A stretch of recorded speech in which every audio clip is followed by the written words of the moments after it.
छोई। यहाँ आप आते हो परमात्मा पाने के लिए इस दास के पास, आपको यहाँ कोई उलट सुलट बोल भी जाता है, कोई उसकी परवाह नहीं करनी, जिसने भगवान चाहिए। मान अमान करो क्यों ना कोई, चाहे समाज वाले भी आपका मान अपमान करें। और मम संत शरण जगत जान छोई, यानी यहाँ थोड़ी सी अपने अपने विचारों में भी अंतर होता है।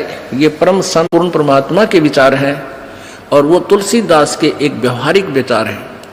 लेकिन यहाँ थोड़ा सा लागू होता है कि गृहस्थी के पास कोई भी आता है तो सबसे पहले प्रणाम करे। सत साहेब, जैसे हम सत साहेब बोलते हैं, मान ले कोई राम राम बोलता है तो उसको राम राम ही में उत्तर दे देवे। नमस्ते करता है तो नमस्ते जी, आओ बैठो, तो उसका आदर सत्कारी स्वाभाविक गुण होना चाहिए गृहस्थी में। तो ऐसे वो जो कि पहले वाले सभी में ये विद्यमान था। तो राजा जनक खड़े हो गए सिंहासन छोड़कर जब एक ऋषि जी उनके द्वार पर आए, साधु वेशभूषा वाले, और अलग से एक गद्दा तख्त सुचा साफ तक बना रखे, क्योंकि ऋषि लोग आते जाते रहते थे संतों के पास, राजाओं के पास, तो उनके लिए अलग आसन बनवा रखे थे। अच्छे कपड़े स्वच्छ धोकर रखा करते थे। नौकरों को आदेश दिया कि ऋषि जी आगे हैं और उनका आसन लगाओ, अलग से उनका अलग आसन लगवान लागे। ऋषि जी सुखदेव नौकानो नीचे बैठ गया वहीं पर। तो राजा जनक दौड़कर निकट आए, महाराज यहाँ ना बैठो, महाराज मेरा अपमान ना करो, अपमान ना करो, यहाँ बैठो। उन्होंने बोला नहीं मैं यहीं बैठूंगा। तो राजा जनक कहने लगे भाई ऐसी मेरे से क्या गलती होगी, आप रुष्ट हो ऋषि जी? कि नहीं। फिर बैठे बैठे सारी कहानी सुना दी कि मैं आपको गुरु बनाने आया हूँ और आज मैं ऊपर नहीं बैठ सकता। अब सुथरे दिन आगे नरमा गया तो भगवान के निकट आ गया। सुखदेव ऋषि बोला कि, और राजा जनक कहने लगे महाराज मेरा क्यों मजाक उड़ाओ, आप तो जन दुनिया को ज्ञान देने वाले, और सूर्य को दीपक क्या दिखाऊंगा मैं सारी कहानी बता दी कि मैं ऐसे ऐसे ऋषि भगवान विष्णु के लोक में गया था, उन्होंने मुझे वहाँ अलाउड नहीं किया। उन्होंने कहा कि मैं आपको गुरु बनाऊं, फिर भक्ति करूं, तब मैं स्वर्ग जाऊंगा, मुझे स्वर्ग जाना है।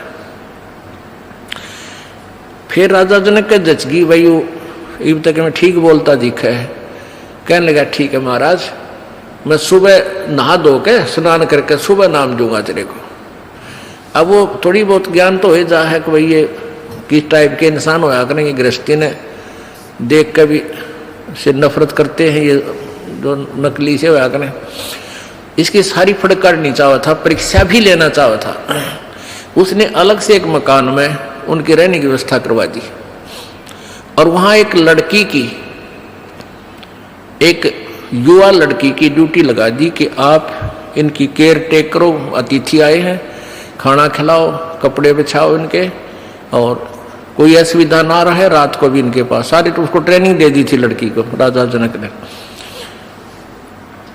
अब सुखदेव ऋषि अपना आसन पर लेट गया, खाट पे चारपाई पर जो तख्त लगा रखा था। वो लड़की रात्रि के समय जाकर के उसके तख्त पर बैठ गई। सुखदेव ऋषि ने पैर पीछे को कर लिए, वो और निकट आ गई। वो थोड़ा सा और आगे को सरका, वो और निकट हुई तो उठ कर दूर खड़ा हो गया। कहने लगा बहन तू बाहर चली जा।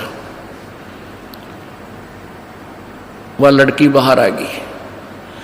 राजा जनक ने पूछा कि क्या क्रिया रही बेटी, कैसा है ये ऋषि जी?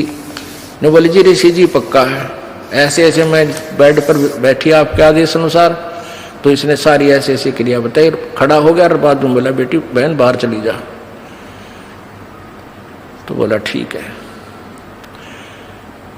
अब क्या हुआ कि वो उसका नीचे बिछा दिया कपड़ा, जैसे दरी वरी जो बिछा, वो बैठ गया भगत की तरह और कहने लगे बैठ जा ऋषि जी, अब मैं तुझे उपदेश दूंगा, पहला मैं नहा लूं, स्नान कर लेता हूं। अब गरीबदास जी ने अपनी वाणी में लिखा है कि राजा जनक के हजारों की संख्या में रानियां थी, पत्नी थी। उनमें से एक पटरानी होती है, जो सबसे पहले जो शादी की जाती है उसको पटरानी बोलते हैं, मुख्य पत्नी। बड़ी सुशील, अच्छी भक्ति करने वाली, साध्वी टाइप थी। उसको कहा राजा जनक ने कि मैं नहाऊंगा, और पानी गर्म करा, बता दिया था सारा, उसको ट्रेनिंग दे दी थी। वहीं पर जहाँ इस पहले बड़े बड़े दरवाजे होते थे, वहीं इधर सुखदेव ऋषि बैठा, और इस साइड में लगा का चूल्हा ईंटा का, और ऊपर धर दिया पतीला, और नीचे बाल दिए लकड़, सूखी लकड़, और पानी न्यो उबला है जो कर चाय बनाया करें, बनाते उबला करें। और राजा जनक का वहीं साथ में नहाने के लिए पाटड़ा डाल दिया, और राजा जनक वहां नहाने के लिए विराजमान हो गया, धोती बांध के। और वो रानी जो पटरानी थी उसकी, वो लोटा भरे उस उबलते जल में थे, चूल्हे वाले पन्नों का पतीला ऊपर रखा है, और राजा जनक की चोटी में घेरा रास गेला नवावे, और वो पानी राजा जनक पर डाल रानी तो, और सुखदेव नो है जलेगा भी हो। अब वो पानी उस पर गिरे, सुखदेव पीछे नो है। अब राजा जनक देख रहा अग्रेसी जी की कैरियर सलोरी है। राजा बिहन से देई जब तारी, और हमें स्नान करावे नारी। राजा हंसा, और जो वो न्योकड़ू है ना, तब राजा ने कहा कि सुखदेव ऋषि आप एक बार व्यास के बेटे, तो अपने आप को ऋषि माने फिरे था, बाल ब्रह्मचारी कहे था, और हम तो गृहस्थी हैं बाल। और आज जो मेरे नहाने के बाद जो पानी गटर में जा रहा है, जो नाली के अंदर से पानी बह रहा है, तो इसमें हाथ दे दे व्यास के बेटा, जब जानो तो किसा भगत है, अपने आप में ऋषि बना फिरा था। वो निकट आया, नो बोला मैं ना दूं, मेरी तो सारी उंगली जल जाए, इतना गर्म है यो। मैं इस नहाने के बाद जो जल जाता है वो 50% कम हो जाता है गर्म, और उसके बाद भी नो कहे मैं ना दूं, मैं सारा जल जाऊं, दूर बैठ गया जाके। तब राजा भी हंसा, जोरता हंसा, और ताली बजाई, नो हथेली पीटी, और हमें स्नान करावे नारी। अरे तू इतनी दूर तो जलन हो रहा, नवावे जिसने तू एक हे मान रहा था अपनी दृष्टि में, औरत तो देखनी भी नहीं, शकल भी नहीं देखनी, अरे या तेरे से अच्छी भक्ति करे, इसके हाथ भी ना जलते। और ऐसा योग कमाया पूता, बेटा यो के इतना भक्ति करी, के साधना की, और क्या हुआ जो इंद्री धूता। अरे इस क्या हो गया, तन इंद्रियों को काबू करने की चेष्टा कर रही है, इनके खच्चम खच्चा हो रहा। इंद्री कर्म लगाओ किसके, जैसे जिव्या लेप नहीं मधुरस के। नालाकि इस इंद्रिया का के दोष है भाई, इन तू रोके बैठा। अब जीभ के शहद लगा दे, 1 सेकंड में टेस्ट करके नीचे न कर देगी, जीभ का निशान भी ना पाओ मत होगा। तो इंद्रिया का कर्म नहीं लगे, तेरे मन के कर्म लगेंगे, और मन में दोष आए बिना रह नहीं सकता बेटा, ते तो कितनी बात बना दे। या वो भी जान गया मन तो दुष्ट है, तो 1 मिनट में करा के बूंदी सोच जा, फिर सेकंड में कुछ और सोच ले। तो कहते हैं इंद्री कर्म लगाओगे किसके, जिव्या लेप नहीं मधुरस के। काफी ज्ञान दिया, फिर समझाया उसको। फिर क्या बताया कि रात्रि के समय ये लड़की तेरे बेड पर बैठी, और तेरी क्या स्थिति थी, क्यों डर गया, या कोई खावा थी तेरे को, तेरे में ज्ञान नहीं, विवेक नहीं, अगर तू आत्म तत्व में भी नहीं है, परमात्मा के निकट कहां, तो बहुत देर की बात है। योगी पुरुष आत्म तत्व में आ जाते हैं, स्त्री और पुरुष की आत्मा में उन्हें भिन्नता नजर नहीं आती। अगर तू थोड़ा बहुत आत्म तत्व में भी आ रहा होता, तो भी तेरे अंदर ये शुक्र पैदा ना होती, और बैठ जाता, कहता जा बेटी बैठ, आओ भाई बैठो, बात परमात्मा की चर्चा शुरू करता, उसको ज्ञान सुनाने लग जाता। आप पे दोष खत्म था, तेरे अंदर दोष था, इसलिए तो सुकड़ा इस। एक बार सांग देखने चले गए 2 जने, एक तो पहले जाता था, एक पहली बार गया था। और वो लड़के उस समय लड़कियों का ही रोल बना के और मेल फीमेल का रोल करा करते हैं। तो नाच रहे थे, कोई गा रहा था, अच्छे सुसज्जित कपड़े मेकअप कर रखी थी। तो पहली बार जो लड़का गया था वो लोग कहा दूसरे, देख के सुंदर लड़की, देख किसा बढ़िया नाच है। वो दूसरा बोला लड़की को ना, यो लड़का है, उसका ना जच्ची बात है ना, तो नहीं बेरा। वो फिर शाम के समय जब वो वहाँ अपना स्वांग करके, वो ड्रामा पूरा करके, जब जहाँ वो रुके थे किसी चौपाल में वहाँ गए, वो पहले जो सत्संग सुन जिसने वो सांग देख रखे थे वो अपने साथी को लेकर वहाँ चला गया। किसको? जो पहली बार गया था। कहाँ? जहाँ वो रुके हुए थे, उनके साथ साथ चले गए। उन बच्चों ने जाते ही वो सारा मेकअप उतार कर, कपड़े निकाल कर नारे नारे टांग दिए, और वो लड़के नो के नो कच्चे कच्चे में खड़े। तब उसका यकीन हुआ, जो पहली बार सांग देखने गया था, अगर तो छोरे थे, छोरी कोई ना थी। अब अगले दिन जब वो सांग देखने गया, वो नाचा भी था वो लड़का, और लड़की का मेकअप भी था, पर उसने लड़की नजर नहीं आई थी, वो लड़का दिखा था। तो ऐसे ही जब आत्मज्ञान में भी होता, सुखदेव तू तने लड़की नहीं दिखा, तो ड्रामा कर रहा था, बेटा अपना कल्याण करा ले। बोलो सतगुरुदेव। आज सुबह के सत्संग में आप जी ने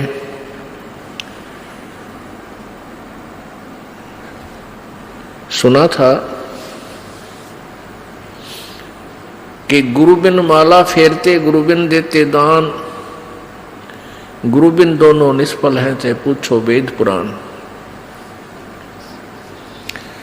आज सुबह के सत्संग का विषय था कि आप इस लोक के रहने वाले नहीं हैं, हम सभी सतलोक से आई हुई वो पुण्यात्मा हैं जो सदा सुखी रहा करते थे, और हम काल के जाल में फंस के अपने पैर पे आप कवाड़ा मार के हम यहाँ दुखी हो रहे हैं।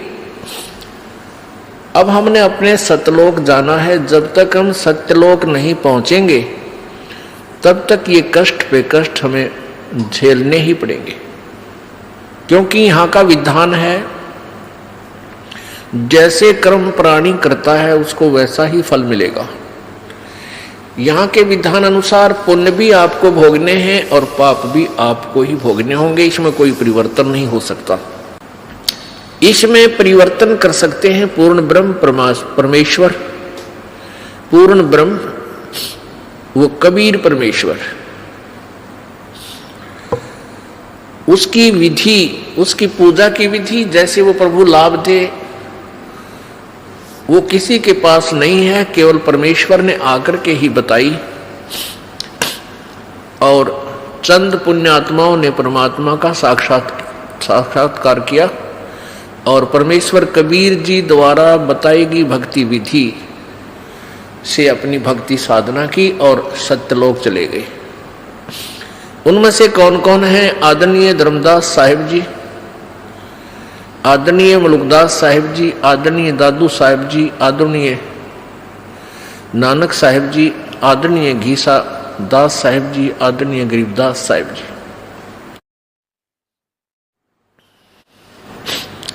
जब तक हम सतलोक नहीं जाएंगे हम यही दुखी होते रहेंगे। आज सुबह के सत्संग में आपने सुना था कि सतलोक जाने के लिए गुरुजी की आवश्यकता पड़ती है। सतलोक जाने के लिए पूर्ण गुरु की आवश्यकता पड़ती है। अब जैसे किसी ने विष्णु जी की साधना करनी है तो उसके सत्र का भी वो गुरु हो, अन्य किसी से उपदेश लेकर या अपने आप साधना करने से परमात्मा प्राप्ति नहीं हो सकती। किसी भी इष्ट की आप प्राप्ति यानी उससे मिलने वाला लाभ। परमात्मा की प्राप्ति का तात्पर्य होता है उससे मिलने वाला लाभ। वैसे परमात्मा साक्षात भी प्राप्त होता है।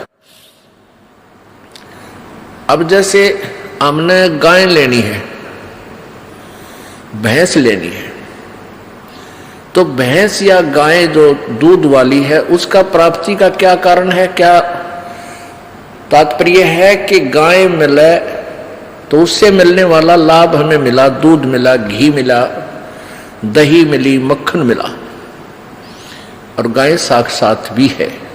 तो ऐसे ही परमात्मा प्रभु की प्राप्ति का तात्पर्य है उससे मिलने वाला लाभ हमें प्राप्त हो।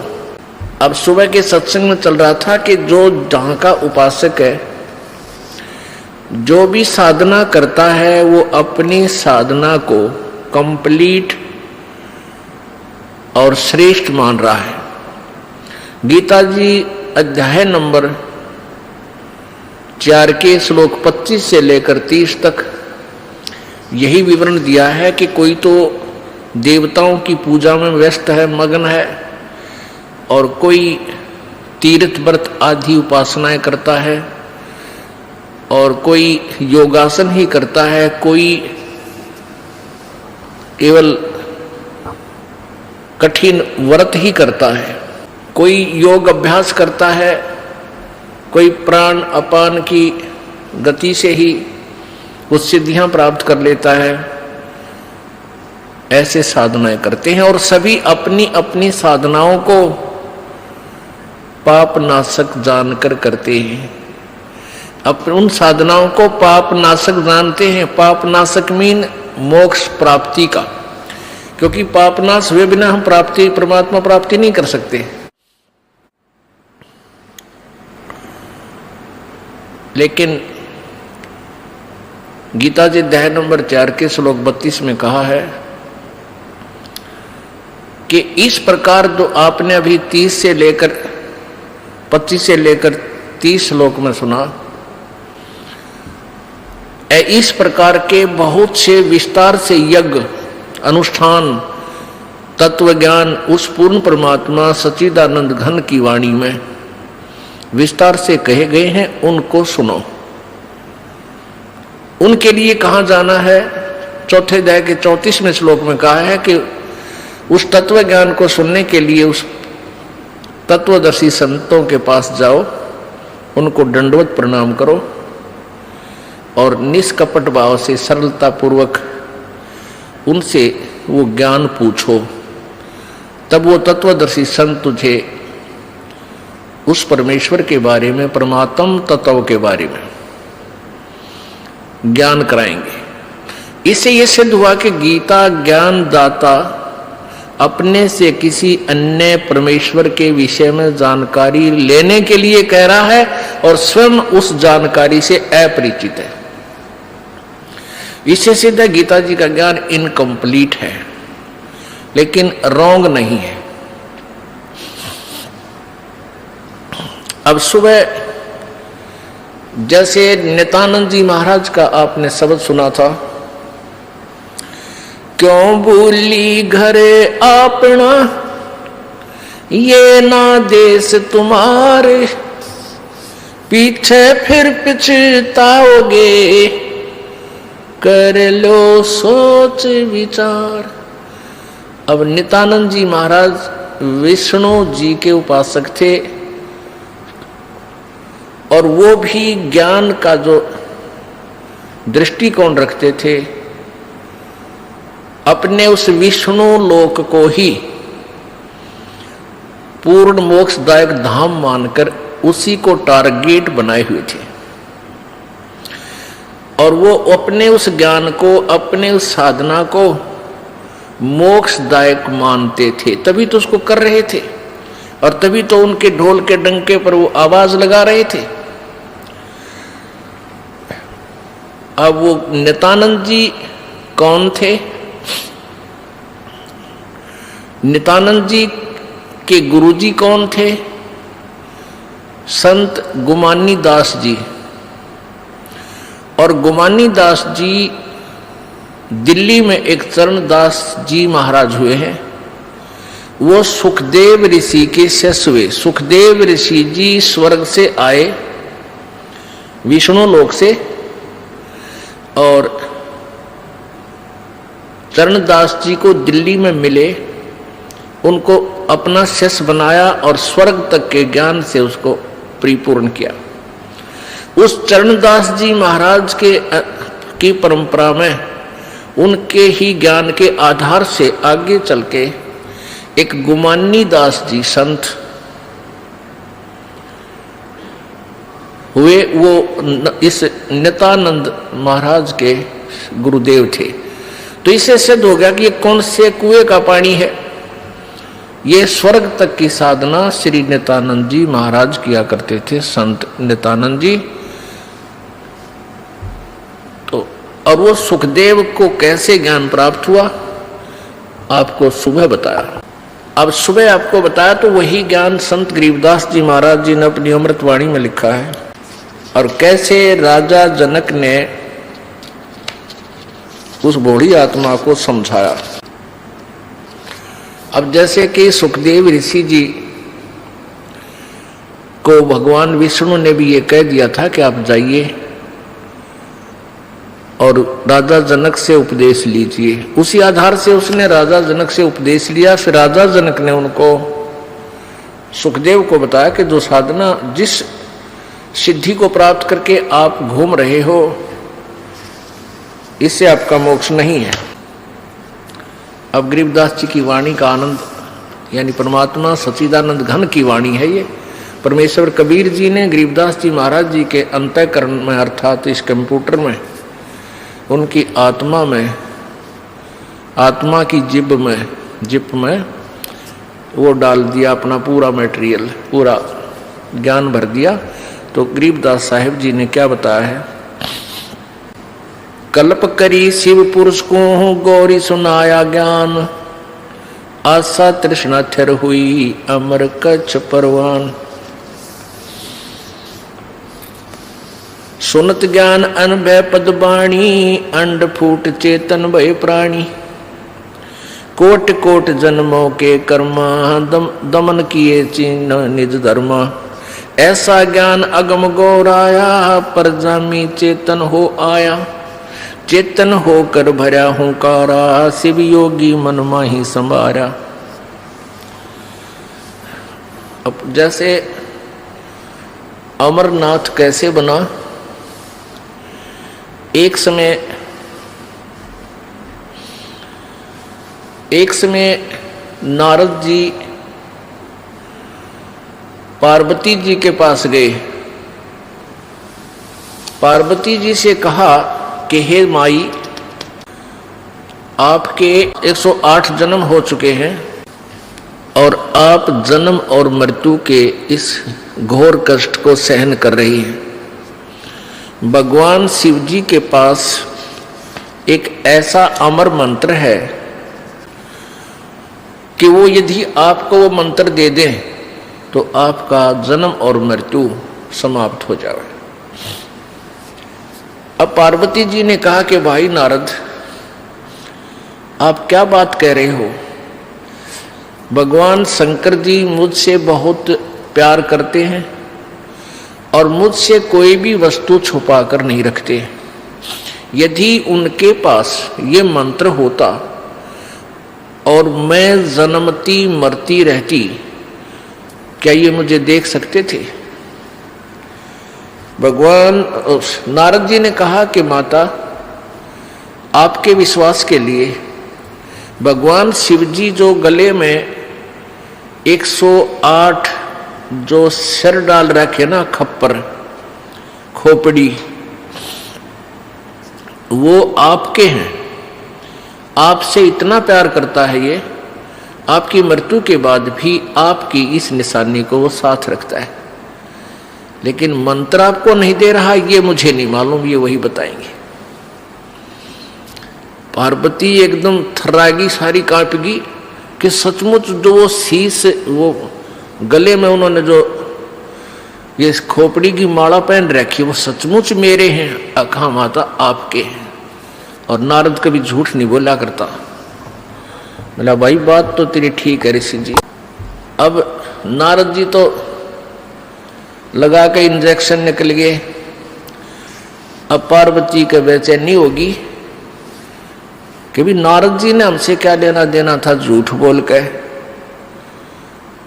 और भगवान शंकर जी मुझे मंत्र नहीं दे रहे, ये क्या कारण है, समझ में नहीं आई। भगवान शिव जी सामने घर पर आए और पहले तो पति पत्नी का व्यवहार आपको मालूम है जैसा होता है। ये भले ही परम आत्मा है, यानी श्रेष्ठ आत्मा है, लेकिन है ये भी जीव ही। इनके अंदर भी वही गुण और अवगुण है जो आप जी में है, लेकिन आप जी में हमसे वो उत्तम गुण अधिक है, दुर्गुण भी थोड़े से कम है पर हैं अवश्य। तो पहले तो पार्वती नखरे कराया करती, जब वो घर पाते इब तक कहाँ थे आपने हमारा जानने को नहीं, यानी जिस तरह की ये व्यवहार बातें होती है, कभी आकड़ जाती। अब उस दिन जब आए भगवान शंकर जी और चरणों में गिर गई।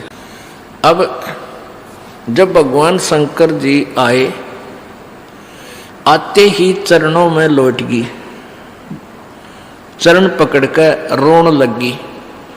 रोने लगी तो शंकर भगवान ने सोचा आज यह उल्टी गंगा कैसे चढ़ गई, कमाल हो गया भाई, आज ये मेरे चरणों को कैसे पकड़ रही है। तो उसने सोचा किसी ने कुछ 19-21 कह तो नहीं दिया किसी यहाँ के देवता ने। तो पूछा क्या कारण है, किसने कुछ कहा है तो मुझे बताओ। अब वो रोती रोती कह रही है कि भगवान अवश्य मुझ दासी से कोई भूल बनी है, मैं अवश्य मुझ में कोई त्रुटि रही होगी, आपने मुझसे एक अनमोल वस्तु छुपा रखी है। अब शंकर भगवान तो सोच भी नहीं सकते थे कि इसकी बुद्धि वहां तक पहुंचेगी। ये तो गहने और जेवरात तक उलझ रही थी, बताई आभूषणों की डिमांड किया करती थी, और आज ये क्या। तो उसने सोचा कोई पहरे देख ली होगी बढ़िया आभूषण, तो उसने सोचा या कोई और डिमांड करती होगी। तो पार्वती ने कहा आपने मुझसे कोई अनमोल वस्तु छुपा रखी है, हे भगवान ये आपके गले में ये मेरे ही शीश हैं क्या। अब शंकर भगवान बोला कि कौन आया था आज अपने, मैंने साची बता। तो पार्वती बोली नारद जी आए थे। तो जान गए भगवान शंकर ला गया पतंगा कर गया काम, आज ये घर में लड़ाई करवा गए। और वह जो ज्ञान है जो मंत्र है वो भी कह गया होगा, अवश्य बताया गया होगा, और वो मैं बता नहीं सकूंगा जब तक इसके हृदय में सीध नहीं होगी, सच्चाई नहीं होगी। फिर भी पूछा कि और क्या बात है बताइए। कहने लगा कि भगवान आपने मुझसे एक अनमोल मंत्र छुपा रखा है, मैं जन्मती हूँ मरती हूँ, आप मुझसे कितना प्यार करते हो, आप दुखी नहीं हुए होगे। भगवान शंकर बोला आज ये तेरी बुद्धि की बात को ना, ये किसने ज्ञान दिया तेरे ते कि नारद मुनि जी आए थे और आज मुझे काफी देर तक सत्संग के माध्यम से ये ज्ञान सुनाया। हे प्रभु मैं तो बालक हूँ, आपके चरणों की दासी हूँ, भोली भाली हूँ, मुझसे कोई त्रुटि रही तो माफ करो प्रभु, मुझे वो मोक्ष मार्ग बता दो। अब शंकर भगवान बोला सुन ले पार्वती, जहां तक आपका प्रश्न है कि क्या मुझे दुख नहीं हुआ होगा जब तू जन्मती और मरती थी, मैं बहुत दुखी होता था। ये जितने भी शर हैं तेरे, ये शीश है, ये खोपड़ी है, ये तेरी ही है,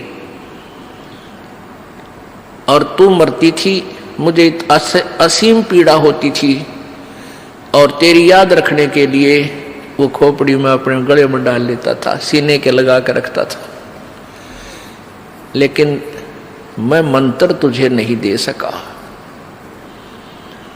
पार्वती ने कहा प्रभु क्या कारण रहा।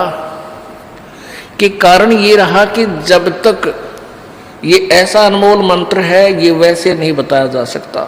अति अधीन दीन हो प्राणी तब ये कहना अकथ कहानी। जैसे सीप समुद्र में होती है, एक सीप जैसे शंख होते हैं ना, शंख ऐसी होती है चपटी सी, और उसमें मोती बनता है, एक जीव होता है, उस जीव के ऊपर कवर होता है ये शंख। तो आम देखे होंगे आपने, इससे मिलती जुलती लेकिन आकार दूसरा होता है, चपटा सा होता है। वो सीप जो होती है वो समुद्र में रहती है, खारे समुद्र को ग्रहण नहीं करती। जब उसके अंदर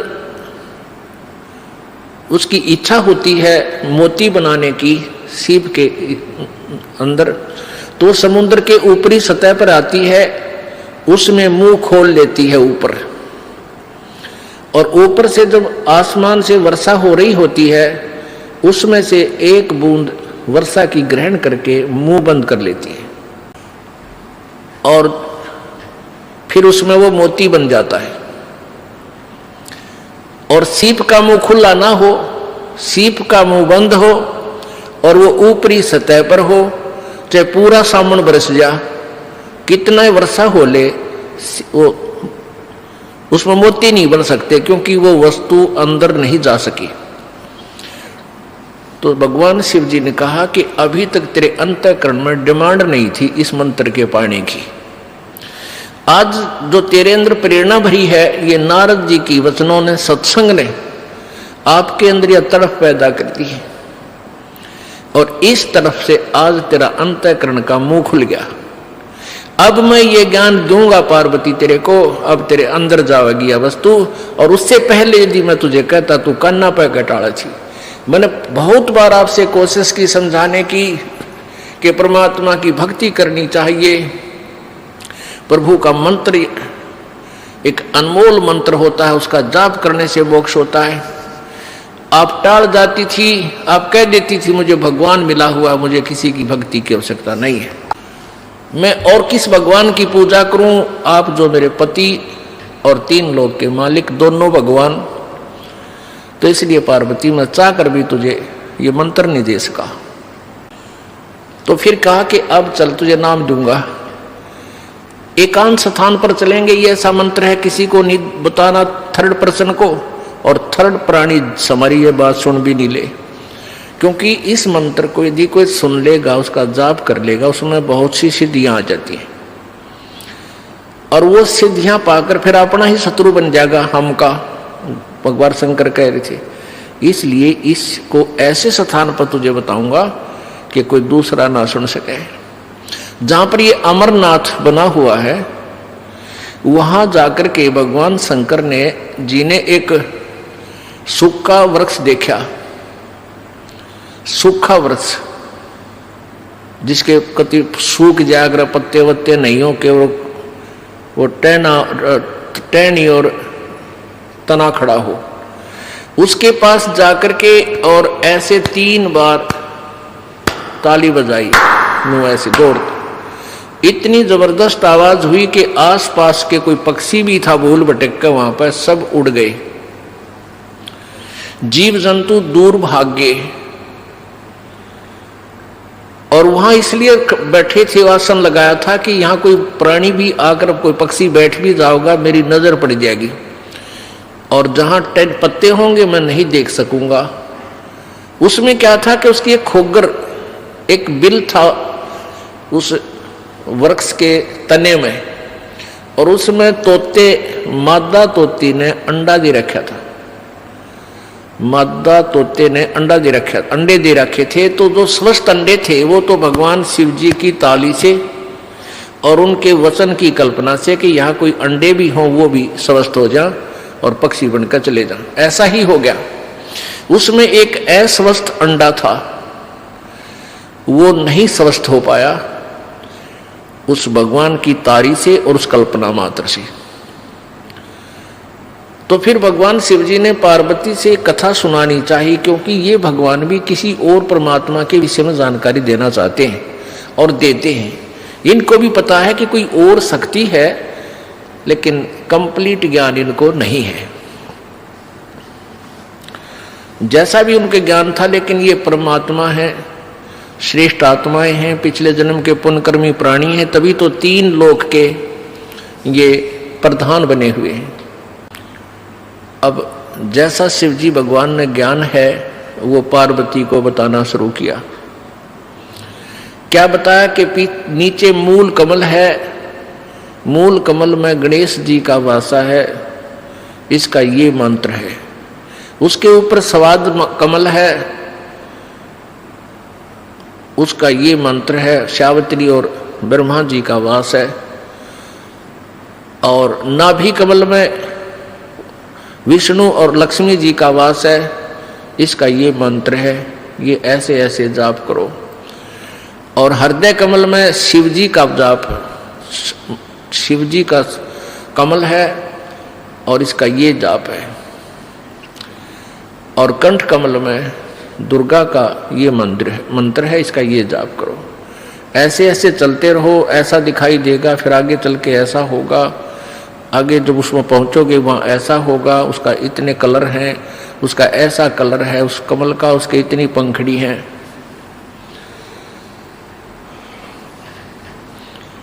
अब पुण्यात्मा, यहाँ एक शंका आपके मन में आओगी कि शंकर भगवान और किसी शिव जी का कमल बता रहा है। यही ज्ञान बहुत देर से समझ में आओगा। अभी आप इतना ही सुनते रहो जैसा काम चलाओ सा, क्योंकि ये जो कमलों में रिफ्लेक्शन है ये इस काल भगवान का है, जो ये ब्रह्मा विष्णु शिव रूप में रहता है। इसलिए ये खुद कह रहा है कि इसमें शिव भगवान का कमल है, हृदय कमल, और कंठ कमल में ये दुर्गा है। तो ऐसे भगवान शिव जी बता रहे हैं, मंत्र भी बता रहे हैं। ये प्राथमिक मंत्र है। जिस भी संत या महंत भगत को यथार्थ ज्ञान प्राप्त हुआ है तो इस मंत्र से प्रारंभ हुआ है सभी का। ये मंत्र अवश्य जाप करने पड़े हैं।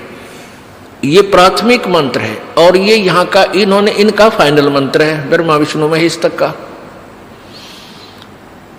जो ये 5 नाम है, जो आपको 7 नाम दिए जाते हैं, इनमें से बीच वाले जो 5 मंत्र हैं ये यहाँ के फर्स्ट एंड फाइनल। सारे मंत्र इन में कोई एक जप है, कोई 2 का जाप करे है, कोई 3 का कर ले है। उनको कंप्लीट रेसो नहीं, कंप्लीट चूर्ण नहीं है उनके पास, यानी वो पूरी दवाई नहीं बना पाए। ये तो कबीर परमेश्वर जी ने आके हमें बताई कि ये सभी मंत्र इकट्ठे ही ऐसे जाप होंगे तब ये पूर्ण दवाई बनेगी। तो भगवान शंकर जी पार्वती जी को बता रहे हैं और पार्वती जी को बता रहे हैं एक मूल कमल, रीढ़ की हड्डी, बैकबोन के लास्ट एंड नीचे, उससे अंदर की तरफ 2 उंगल ऊपर भगवान गणेश जी का कमल है। उसकी 4 पंखड़ी हैं, उसका ऐसा रंग है, उसका ये मंत्र है, ये जाप कर पार्वती। दूसरा उससे 2 उंगल ऊपर स्वाद चक्र है, सावित्री ब्रह्मा का जाप है, स्थान है, वास है, और उसमें ये मंत्र जाप कर पार्वती ऐसे ऐसे। वो कहते हैं और उसको तुझे ऐसा कलर दिखाई देगा, इसमें ऐसे अक्षर लिखे होंगे इन पंखड़ियां पर। वो कहती हाँ जी हाँ जी, क्योंकि ये भी पुण्यात्मा पिछले जन्म जन्मांतर की अच्छी साधक थी पार्वती, इसलिए शीघ्र ही इसकी आत्मा अंदर की तरफ सुरती चली गई और वो अपना देख रही है। उधर से क्या हुआ कि पार्वती जब पहुंच चुकी इस कंठ कमल की तरफ, इससे आगे को जब चलने लगी वो अचेत हो गई। उसको ऊपर कुछ प्रकाश आदि नजर आने लगा तो बोलना बंद हो गया, क्योंकि अंदर बहुत ज्यादा नज़ारे हैं, बहुत ज्यादा आतिशबाजियां हैं। वह तो बोलना बंद होगी, आतिशबाजी देखने लगेगी। उधर से जो तोते का अंडा गंदा था वो स्वस्थ होकर उसमें से पक्षी बन गया, तोता बन गया, पर जामे आई, उसका पंख जामे आई उत्पन्न होगी। और फिर वो कहने लगा हूँ हूँ हूँ। अब शंकर भगवान ने सोचा ये कौन आ गया भाई, पार्वती तो बोली नहीं रही और किसने सुन लिया हमारा ज्ञान। तो देखा उसकी तरफ, वो तोता बोल रहा था। अब जान गया तोता भी कि इतना गड़ेगा। अब वो उड़ लिया, तोता उड़ गया, भगवान शिव जी पीछे पीछे, और तोता जाकर के व्यास जी की पत्नी के पास वो शरीर छोड़कर तोते और उसके गर्भ में पहुंच गया।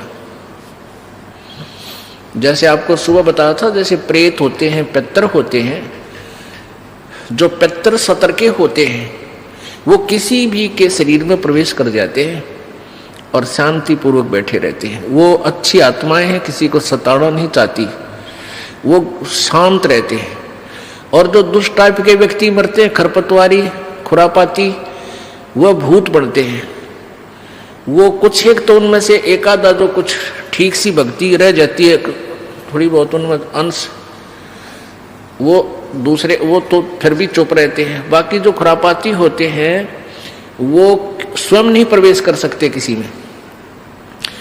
उनको ये अन्य जो जंतर मंत्र करने वाले होते हैं, ये अपने उस जंतर मंत्र के द्वारा किसी में प्रवेश कर देते हैं। वो तो फिर निचले टकन के हैं, कोने जिसमें बढ़ जाएंगे, वो गद्दम गद्दा की तो कुछ कर रहे हैं, कि तो कुछ कर रहे हैं, सुनो अचेत कर देंगे, कि तो नो नो करेंगे बैठ के। वो निकम्मे टाइप के भूत होते हैं, मर्द प्राणी। तो ऐसे वो उसके पेट में पहुंच गया, व्यास जी की पत्नी के पेट में। और व्यास जी की पत्नी भी बहुत पुण्यकर्मी प्राणी थे। अब उनको छेड़ना भी भगवान शिव जी के बस की बात नहीं थी।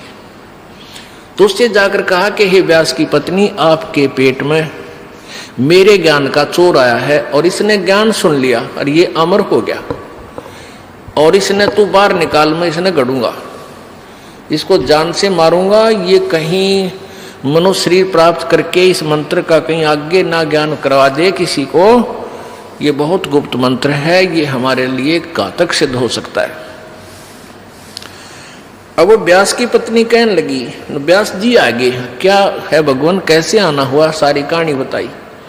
तो व्यास जी ने कहा कि भगवान, एक तरफ तो आप कह रहे हो कि अमर हो गया, और फिर नो को इसने मारूंगा। अमर को आप मारोगे कैसे, ये भोलेनाथ, अब यू कैसे मरेगा आपसे। शिव जी चला गया, भाई ठीक, बात तो तेरी भी ठीक है। अब ये प्रसंग सुनाते हैं, अब ये सच्चिदानंद घन की वाणी सुनाते हैं। शंखों देह धरी तन योनी, नौतत के का बीज न भूनी, मोक्ष मुक्ति का लख्या न भेवा, बर में पुत्र व्यास सुख देवा। सतगुर मिला महादेव बंका, 84 की मिटी न शंका, 78 जन्म गौरी भरमाई, शिव को रुंड माला गल लाई। अर्ध शरीरी देवी गौरा, जिनका थीर भया न भौरा, नारद मुनि उपदेश बखाना, गिरजा सुनो मोक्ष पद ज्ञाना। सुन हे देवी गौरा माई, 68 तीर्थ पर भी नाई, पिंड प्रदान किए कै बारी, खुली नहीं तेरी मुक्ति दुआरी। रुंडमाला शिव के गल माही, सो देवी तुम जानो नाही। रुंडमाला, इसने कहे, इसके ऊपर ये खोपड़ा बच जाता है, इसको रुंडमाला कहें, शीश। रुंडमाला शिव के गल माही, सो देवी तुम जानो नाही। तुमरा देवी रूप विशाला, शिव तो पैर रहे रुंडमाला, परले शंख असंको जाही, अमर कच्छ शिव कल के माही। अमर कच्छ शिव है अनुरागी, तुम देवी गौरी दिल त्यागी, मूल मंत्र नहीं नाम सुनाया, ताते कल्प होवे तेरी काया। अब नारद जी इंजेक्शन लान लाग रहा है कि तेरे को भगवान शिव जी ने दिल से त्याग रखा है और तेरे को ये मूल मंत्र नहीं बता रखा, उससे तेरा मोक्ष हो सकता है। महादेव देवन पति देवा, जाकी करी न गौरी सेवा। अब पार्वती जब ये कहने लगी कि हे नारद जी, ऐसा नहीं हो सकता कि भगवान शिव जी मुझसे कुछ छुपा के रखें, मैं नहीं मान सकती। तो नारद जी क्या कह रहे हैं कि अभी तक तो आपने भगवान शिव जी को एक पति रूप में डील किया है, आज उनको गुरु रूप में डील करना। क्या बताते हैं, शिव है मोक्ष मुक्ति, महादेव देवन पति देवा जाकी करी न गौरी सेवा। अब ये जो ज्ञान बोला जा रहा है ये पुराणों से है। अब ये जो सच्चिदानंद घन की वाणी यानी कबीर परमेश्वर की वाणी है जो गरीबदास जी बोल रहे हैं, ये गरीबदास जी की के सतर का ज्ञान नहीं है जो पार्वती और नारद जी की वार्ता हुई वो बताई है। नारद जी को कितना ज्ञान है, ये शिव जी को महादेव और देवताओं के भी देवता मानते हैं, वो अपने सतर से बोल रहा है। यहाँ निर्णय आगे देंगे गरीबदास जी इसका। ये नहीं समझना कि इस वाणी में भी तो लिखा है कि महादेव शंकर भगवान को महादेव लिखा है, देवताओं का भी देवता लिखा है। ये उनकी वार्ता एज इट इज लिखी गई है। महादेव देवन पति देवा जाकी करी न गौरी सेवा। कर बंदन कर शीस नमावो तन मन अर्पो शीस चढ़ाओ। ओह कि तूने ये अनमोल मंत्र लेना है। अब आपने उनकी सेवा एक गुरु रूप में नहीं की, अब तक पति रूप में डांट मारी है। और कर बंधन कर जो शीश निभाओ, ओहे हाथ जोड़ के शीश निभाओ और तन मन अर्पो शीश चढ़ाओ। शिव है मोक्ष मुक्ति के दाता, तासे भेद कहूँ गौरी माता। चरण गहो चिंतामणि केरा, ताते प्राण अभय हो तेरा। कमल रूप देवी दिल कीना, नारद मुनि उपदेशी चीना। जद आए शिव मंगल अवधूता, देवी चरण लिए सतरूपा। कमल रूप देवी दिल कीना, कमल जैसा कोमल और निर्मल दिल देवी ने यानी पार्वती ने किया। और कैसे उसके अंतःकरण में ये तड़प जागी कि वो नारद जी मिल गए, इसका वर्णन बता रहे हैं कि कमल रूप देवी दिल कीना, नारद मुनि उपदेशी चीना। जद आए शिव मंगल अवधूता, देवी चरण लिए सतरूपा। जब भगवान शिव जी घर पर आए तो पार्वती ने सच्चे दिल से सतरूपा उनके चरण पकड़े।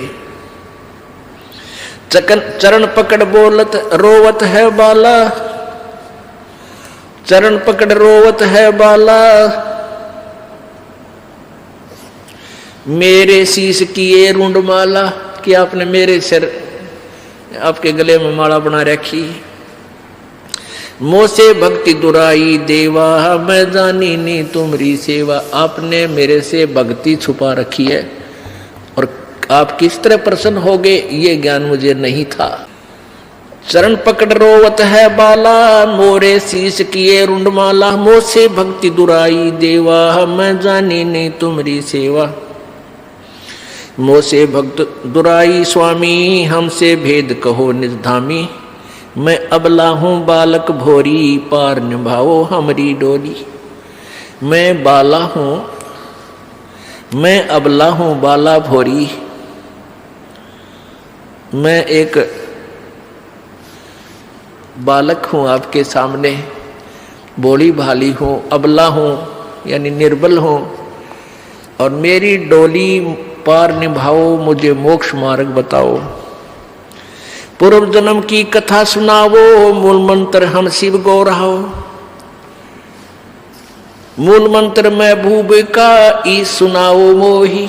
देखो निर्णय आ रहा है कि मूल मंत्र मैं भूब का, उस परम प्यारे परमात्मा सत्य पुरुष का वो मूल मंत्र मुझे हे भगवान सुनाओ।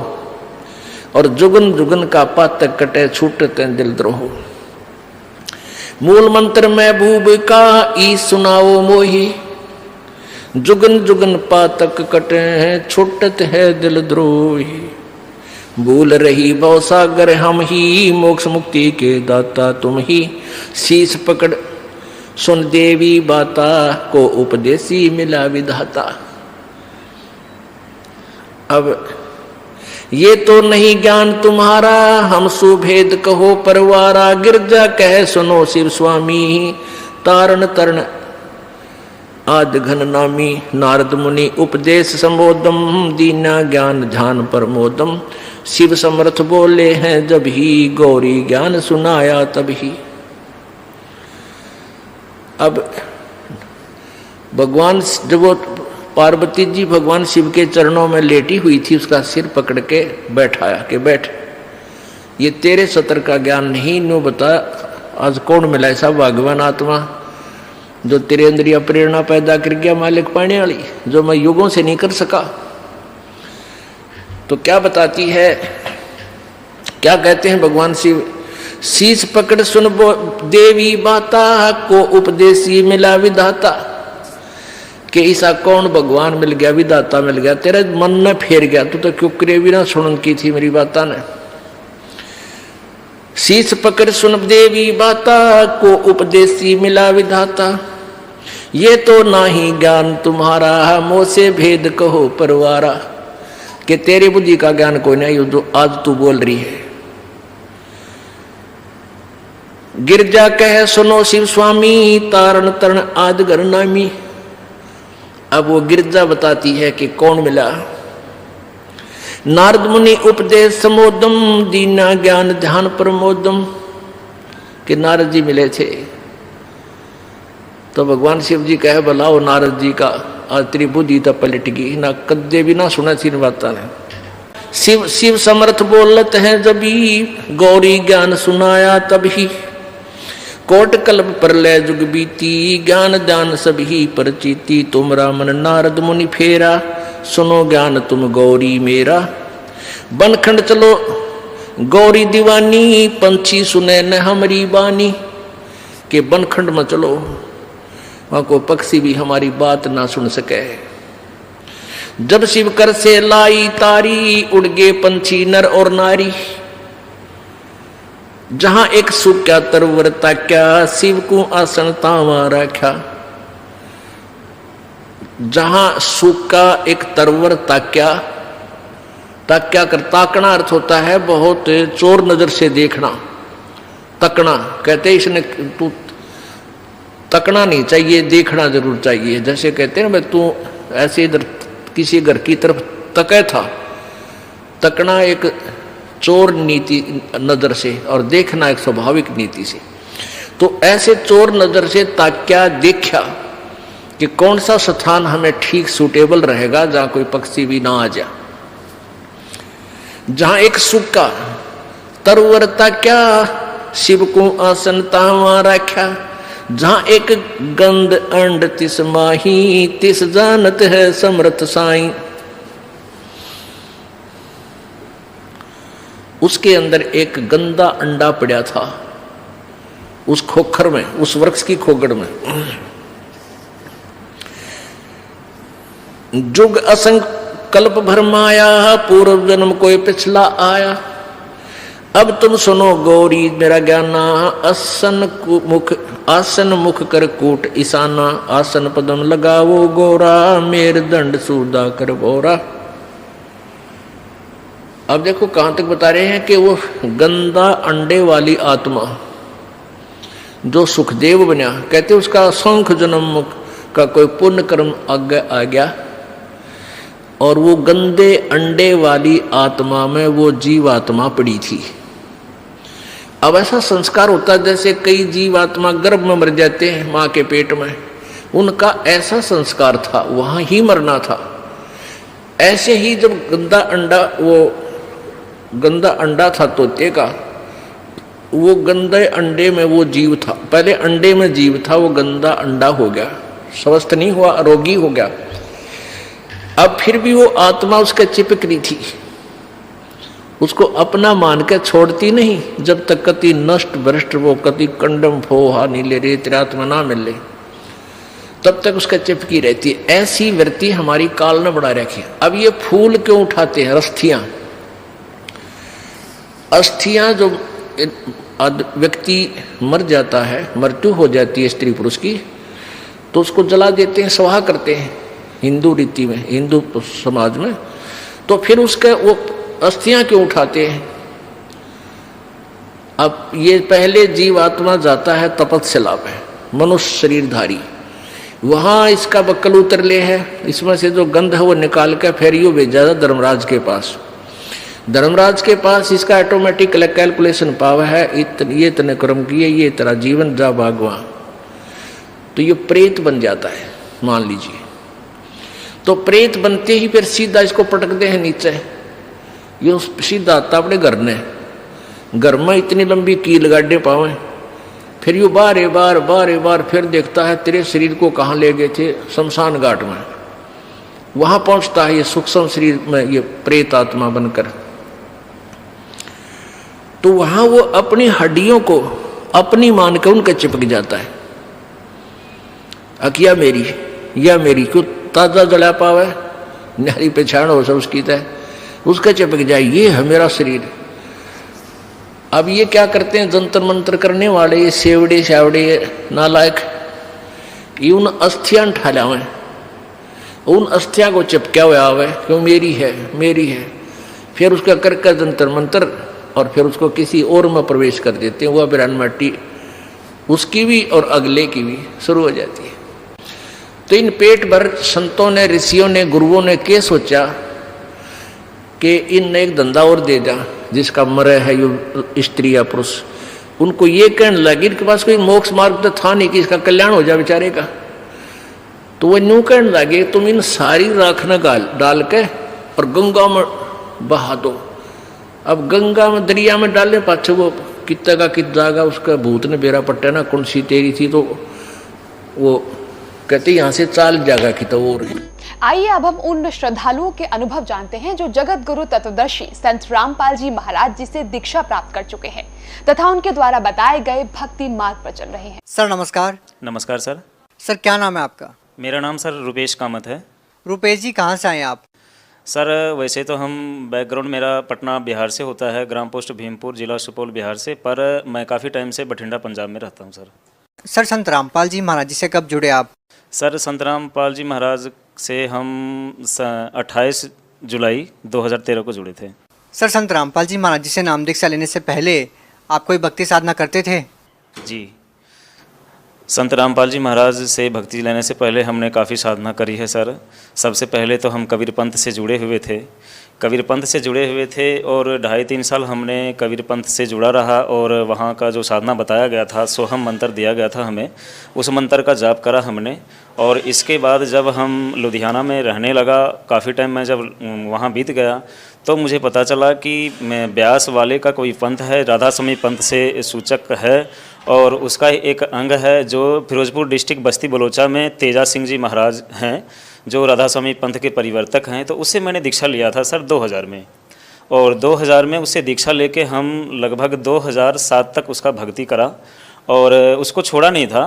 तो लुधियाना से लगभग 30-40 किलोमीटर आगे है, तो वहाँ पे हमारी पोस्टिंग होती है और वहाँ पे जाते सार होता क्या है, जो हमारे अंडर काम आता है वो साईं मंदिर होता है, एक ट्रस्ट के जरिए काम बनता है जीपीएस कॉलेज के बैक साइड, वो काम हमारे अंडर होता है और बड़े बड़े लोगों का 6-7 कोठियाँ का काम होता है, 8 साइड हमारे अंडर होता है और 8 साइड को चलाने लग जाता हूँ। कुछ टाइम पाके होता क्या है कि साईं मंदिर जो बनता है उसका जो ट्रस्ट होता है उसका पूजा देख के मेरा भावनात्मक इतना बढ़ जाता है भाव कि हम राधा स्वामी पंथ को भूल के और साईं में लीन हो जाते हूँ। और अमलोह रोड एक पड़ता था, वहाँ पे साईं का मंदिर होया करता था, वहाँ से पंडित जाते थे और वहाँ इंजीनियर के पोस्ट पर रहने की वजह से जान पहचान काफ़ी ज़्यादा हो जाता है और लोगों के साथ में थोड़ा सा बैठने उठने से तालमेल बढ़ता है। और वीरवार के दिन हम अमलोह रोड जाना शुरू कर दिया खन्ना में। तो सर होता क्या है कि धीरे धीरे राधा स्वामी पंथ को भूल के हम बिल्कुल समझो कि अपने आप को समर्पित कर दिया साईं में, और साईं में समर्पित होके हमने भक्ति करने लग गया। सर पहले आप राधा स्वामी पंथ में रहे, उसके बाद आपने शिरडी साईं बाबा की भक्ति करना शुरू कर दिया, तो फिर सर आपका संत रामपाल जी महाराज जी की शरण में कैसे आना हुआ? सर इसके पीछे भी बहुत बड़ी बात है। मंडी गोविंदगढ़ में भी जब मैं रहता था तो संत रामपाल जी का कोई शिष्य था जो हमारे पास एक बुक लेके आया था, भक्ति का सौदागर, और उसके साथ में कई बुक सारी था। तो वहाँ हमारे ऑफिस का दरवाज़ा खटखटा के आता था, हम उससे बात नहीं करना चाहते थे, वो कहते थे कि सर एक बार आपसे मिलना चाहते हैं। तो काफ़ी हमारे ना हर एक संडे वाले दिन आ जाते थे, ऑफिस का आधा टाइम होता था, आधा टाइम हम छुट्टी करते थे, लेकिन वो उसी टाइम आ जाते थे और मुझे डिस्टर्ब करते थे कि आप ये कोई संत है और वो भक्ति कबीर पंथ से है और आपको ये बुक दे के हम ज्ञान समझाना चाहते हैं, तो हम सुनना नहीं चाहते थे उसका बात। और उसको हम बोलते थे कि भाई हम दुनिया में जितने भी संत हैं सबको तकरीबन देखा है, राधा स्वामी से बढ़ के कोई संत नहीं है। मैंने ब्यास वालों से जुड़ा हुआ है, वहाँ भक्ति करा, अब शिरडी साईं वाला से मैं जुड़ा हूँ, कबीर पंथ से जुड़ा हुआ, आसाराम बापू से भी दीक्षा ले रखा था, अमृतसर जाके हमने वो भी 2 साल भक्ति करा है बीच में। लगभग तकरीबन सारे संत को जान चुका है, मुझे किसी संत के चक्कर में नहीं पड़ना है। शिरडी साईं वाला से बढ़ के कोई है ही नहीं, ना तो कोई भगवान है। क्योंकि उस बीच में होता क्या था कि हम साईं सच्चरित्र को तकरीबन बारीकी से पढ़ चुका था। जब संत रामपाल जी के शिष्य बार बार आने लगे, हमारे ऑफिस के इर्द गिर्द रहते थे और उसका एक ही सिद्धांत था कि बुक दे के जाएँ भक्ति का सौदागर। हम लेना नहीं चाहते थे। तो कई बार हुआ क्या कि हमारे साथ जो जूनियर रहते थे वो बोले कि सर ये बार बार आते हैं, आपसे मिलना चाहते हैं, एक बार बुक लेके तो देखें, फ्री में दे के जाते हैं या पैसा 10-20 रुपये क्या होता है, कोई मोल नहीं रखता। मैं बोला चलो छुटकारा ही तो पाना है इससे, चलो कोई बात नहीं बुला लो। बुलाया उसको ऑफिस में, चाय पानी पूछा, बोलते नहीं जी। तो मैंने बोला अच्छा आपकी बुक की कॉस्ट क्या है? तो उसने बोला कि नहीं जी कुछ भी नहीं है, आप पढ़ लो, यही एक सेवा होता है हमारा। हम बोले जी भाई आपके ट्रस्ट में है और क्या है, किस पंथ से हो? उसने बताया कि कबीर पंथ से हैं। हम उसको फिर अपने हिसाब से अपने स्टेटस के मुताबिक उसको समझाया कबीर पंथ के बारे में, क्योंकि पहले हम 2-2.5 साल जाना था कबीर पंथ को, सोहम मंत्र का जाप मिला हुआ था, वो उसको मैंने करा हुआ था। तो जितने मुझे ज्ञान था अनुराग सागर के अनुसार से उसको समझाया, वो सबको बायकाट करते हुए बोला सर आप एक बार प्लीज़ इसको पढ़ेंगे। मैंने बोला चलो ठीक है कोई बात नहीं, टाइम लगेगा पढ़ेंगे। बड़े आदर भाव देखा उसके अंदर, पर मैंने इन चीज़ों को अपने दिमाग से निकाल दिया। कुछ मैं जब ऑफिस में, जो हमारा ऑफिस के अंदर चेयर के सामने हमारे काउंटर थे, काउंटर में रोज़ रखते थे जहाँ हमारी फाइल होती थी, और ख़ास करके मैं मोबाइल रखता था, उसके बीच में जो हमारा खास पेटेंट चीज़ होता था उस कैटलॉग के बीच में उस बुक को रखा हुआ था। मैं रोज़ का 2-3-4 बारी ज़रूर खोलता था, उस बुक को काउंटर पर रखता था और काउंटर से फिर दोबारा अंदर रखता था, लेकिन मैंने पढ़ा नहीं उसको। ऐसे जी निकलता गया टाइम, साल निकल गया। साल निकलने के बाद होता क्या है कि मैं अपने घर जाता हूँ छुट्टी मनाने, काफ़ी टाइम के बाद जब छुट्टी मनाने घर जाता हूँ तो देखता क्या हूँ कि उस बुक के माध्यम से हमारे घर में हर जगह संत रामपाल जी महाराज का पोस्टर लगा हुआ होता है और हमारी माँ उससे दीक्षा लेके भक्ति करती होती है। और हमारे घर का जो पहले की बात थी, हमारे 1-1.5 साल जाने के बाद जो स्थिति को देखा, मैंने देख के चकाचौंध रह गया कि ये क्या हो गया। ये तो बुक में छापा हुआ पोस्टर देखा था, क्योंकि उस बुक के अंदर ना कबीर साहब और संत रामपाल जी महाराज के 2 पोस्टर लगे हुए थे, और फोटो को मैं देखता था पर कभी एक चैप्टर पढ़ा नहीं था कभी, और मैंने मतलब नहीं रखा था पढ़ने। मैंने चलो कोई बात नहीं, 10 रुपया ही तो गया है। जब मैं घर जाता हूँ तो होता क्या है कि हमारे वहाँ पे संत रामपाल जी का कुछ शिष्य थे, बोलते हैं कि जी आप इसको पढ़ के देखो एक बारी, आपने तो दुनिया बहुत देखा होगा, बड़े लोगों के साथ उठना बैठना है, पर इस बुक को देखो आप सब कुछ भूल जाओगे। हम बोले अरे भाई दुनिया देखने के लिए बुक की ज़रूरत नहीं है, पढ़ना लिखना और पैसा की ज़रूरत सबसे बड़ी है। शिक्षित हैं, ज्ञान है, और इसके साथ में पैसे की ज़रूरत है। दुनिया देखने के लिए बुक से कुछ नहीं मिलता। पर जो संत रामपाल जी का ज्ञान था उसके आधार पे उसने काफ़ी समझाने की कोशिश करी। समझते समझते जी होता क्या था कि हमारा जो बुरा लत था, 4:30 बजे के बाद हम किसी का नहीं सुनता था। 4:30 बजे के बाद हम 9 बजे रात तक जहाँ कहीं भी हो, किसी भी स्टेट में हो, तो या तो हम 3 स्टार में या तो हम हेवन में मिलते थे। इसके अलावा मतलब क्योंकि हमारा जहाँ भी जिस कंपनी में काम करते पहले हम बोलते थे कि भाई 5 से लेके 9 बजे तक हम किसी का नहीं है, हम काम इतना पहले कर देंगे कि आपको ढूंढने की लोड़ नहीं है। और ये हम हेवन में बिताते थे क्योंकि पैसा होता था। हम शौकीन थे खाने पीने का, और इतना शौकीन थे सर कि मैं आपको क्या बताऊं, हम ब्रांडेड चीज़ लेते थे, लत लगी हुई थी, बुराई थी हमारे अंदर। और वो टाइम था, वो संत रामपाल जी के शिष्य हमारे सामने बैठे रह गए और हमने बाइक निकाला, और निकालने के बाद हम निकल जाते हैं वहाँ से और चले गए जहाँ नशा पत्ता का चीज़, जैसे कि शराब का, वहाँ पे बहुत बड़ा ठेका था, हाथा दुकान था, और वहीं पे हाथा बैठने वाला था। तो वहाँ हम निकल के चले गए, और चले गए तो हम वापस आए 9:30-10 बजे। लेकिन संत रामपाल जी के शिष्य जो हमारे घर पे बैठे थे 3-4, वो बैठे ही रह गए हमारे इंतज़ार में, और वो सीढ़ी चला के बाकायदा और सत्संग लगा के रखे हुए थे। जब हम 9:30 बजे आते हैं तो हम नशे में धुर्त थे, हमें ये पता नहीं लगता था कि बाइक कहाँ रोकूं, कहाँ जाऊं, किधर। पर सामने संत रामपाल जी का प्रवचन चल रहा था। तो आते सार मुझे बड़े आदर से, ड्रिंक किया हुआ था हमने, लेकिन बड़े आदर से मुझे बैठाते हैं कुर्सी पे कि आप बैठो यहाँ पे। तो हम वहाँ 2 मिनट बैठा, हमारे पल्ले नहीं पड़ा, और हम वहाँ से उठ के चले जाते हैं। और अब हम अपने बेडरूम में चले गए। बेडरूम में चले गए तो नशे के हालत में देखते हुए संत रामपाल जी के शिष्य हमें कुछ नहीं कहे और वो चले गए। सत्संग चलता रहा होगा, ये मुझे पता नहीं। जब हम सवेरे सो के उठते हैं तो मेरे उठने से पहले हम देखे कि वो भाई जो थे 3-4 वो फिर देखे बैठे हुए। हम बोले भाई तुम्हारे को काम नहीं है? वो कह रहे हैं कि नहीं काम तो बहुत है सर, लेकिन आप बहुत दिनों के बाद आए हो, इसलिए आपसे मिलने का इच्छा इतना था कि आपसे बात करें, लेकिन आप है कि हमसे बात नहीं करना चाहते हो, आप तो नशे में रहते हो, आप इतना ऊपर चले गए कि हमें पता ही नहीं था कि अपने आप को भी भूल गए हो और अपनापन की तो बात ही नहीं रही।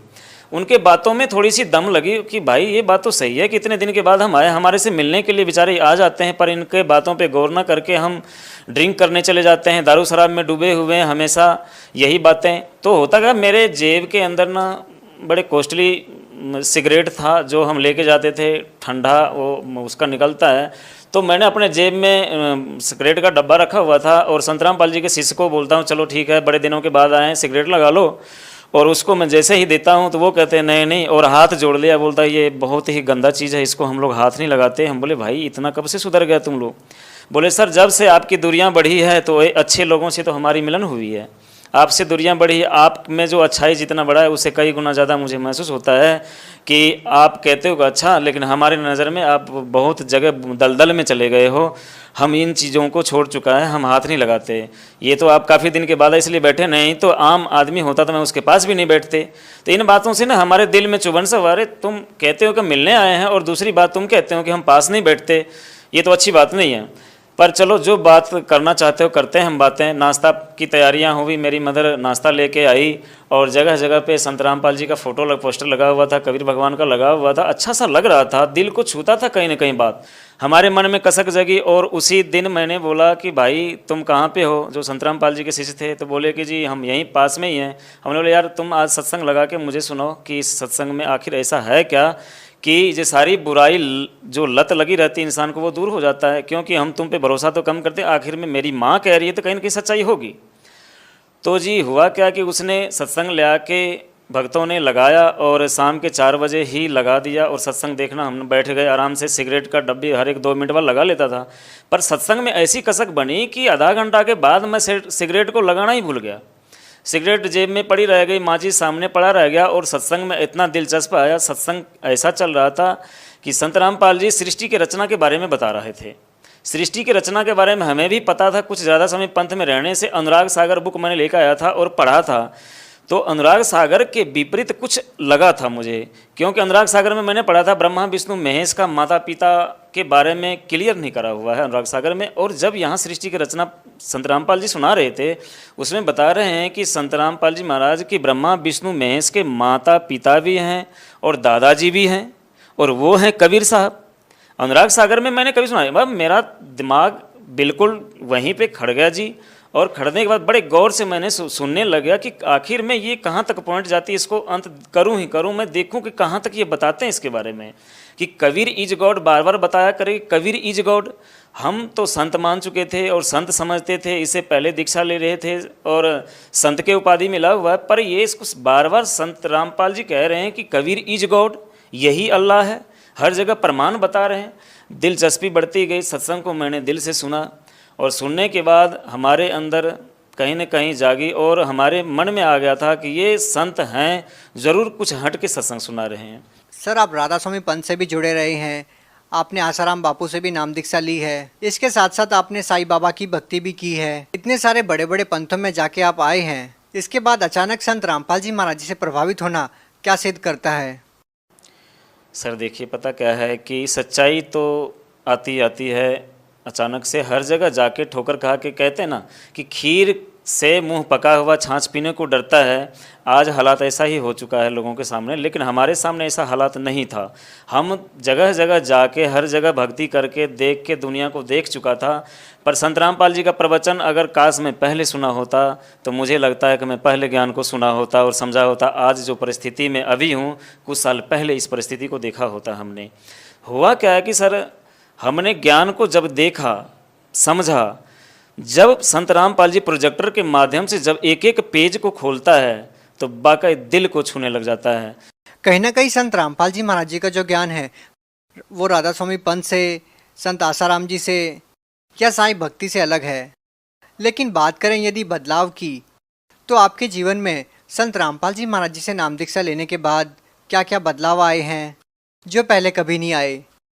सर ये भी बहुत कठिन सवाल आपने पूछा है। ज़िंदगी में मैंने तो कहते हैं बदलाव, यहाँ पे तो रोटी कपड़ा मकान ये 3 चीज़ों को ही सबसे उत्कृष्ट मान रखे हैं इंसान। लेकिन इन रोटी कपड़ा मकान के पीछे भी बहुत बड़ी राज छुपी होती है।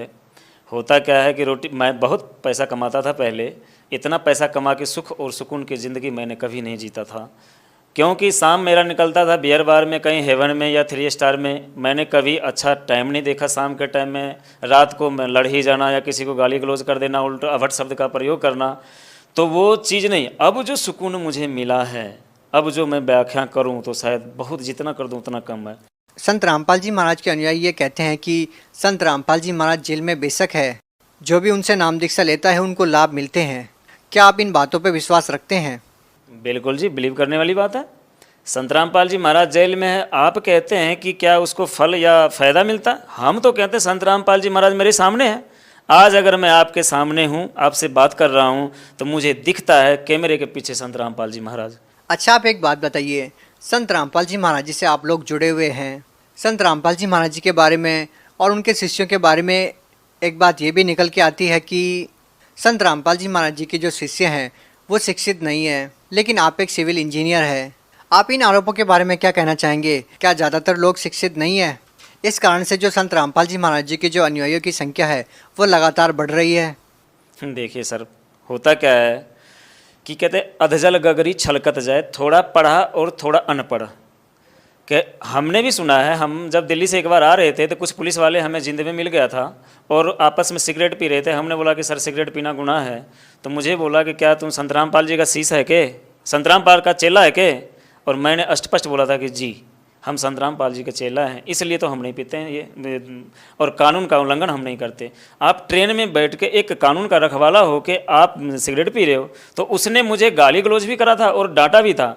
पर मैंने जब संत रामपाल जी का बताया हुआ मार्ग समझाया और ज्ञान जो मेरे अंदर जितना मैंने सीखा जब बताया, तो उसने ज़रूर कहीं न कहीं सोचा और सिर नीचे करके नीचे उतर गए सर। और उसने जो गाली दिया उसके लिए क्षमा भी मांगा था, पर हमने उसको उल्टा जवाब नहीं दिया था और गाली गलौज हमने नहीं करा था, क्योंकि हमने संत रामपाल जी के बताए हुए उस बात को बताया था कि संत रामपाल जी ये सिखाते हैं। क्या संत रामपाल जी का शिष्य होना गुनाह है? आप दावा कर रहे हैं कि संत रामपाल जी महाराज जेल में होने के बावजूद लोगों को लाभ दे रहे हैं, आपको क्या लाभ मिले हैं? सर लाभ तो बहुत है, आपको क्या बताऊं मैं। जब से मैंने संत रामपाल जी के शरण में आया हूं, सबसे बड़ी बात तो यह है कि मानवता की पहचान हुई। इंसानियत क्या चीज़ है उसको मैंने जाना, उसको जानते हुए भक्ति को पहचाना। ये 33 करोड़ देवी देवताओं के चक्कर में पड़े रहते थे। हम दीक्षा लिए हुए थे राधा स्वामी पंथ को, उसको भी नहीं भूला। दोबारा दीक्षा ले लिया था आसाराम बापू का, उसको भी नहीं भूला। तिवारा साईं मंदिर में चले गए, साईं का एक ट्रस्ट बन गया, बहुत अभिन्न अंग बन गया मैं।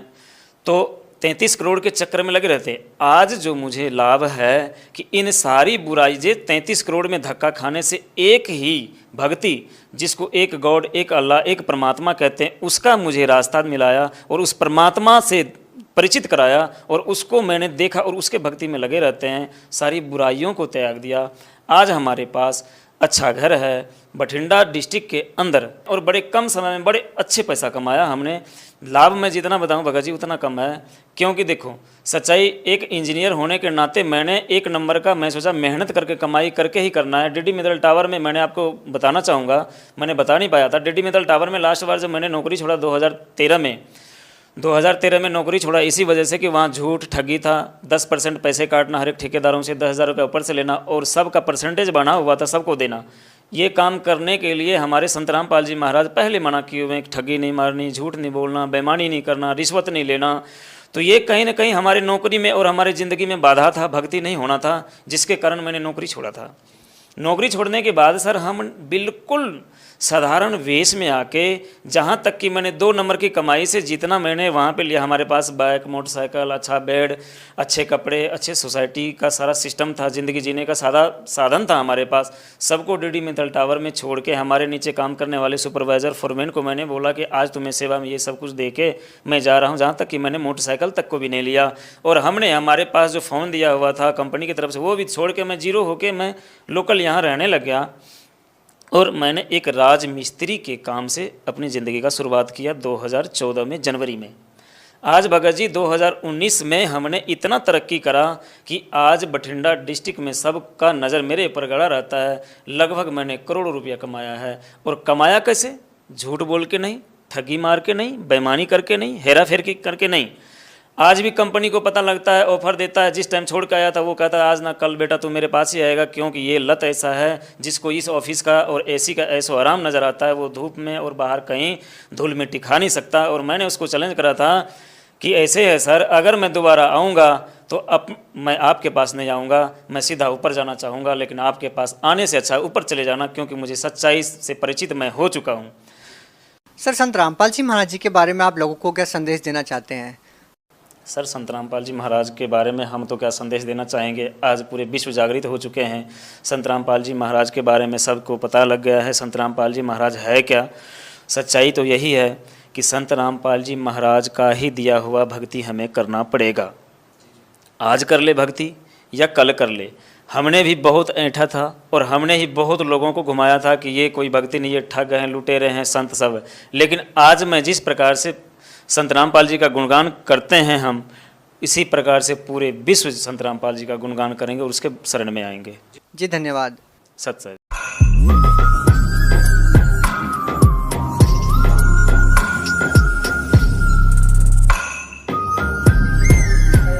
क्यों मोह ममता में सोए, मोह ममता में सो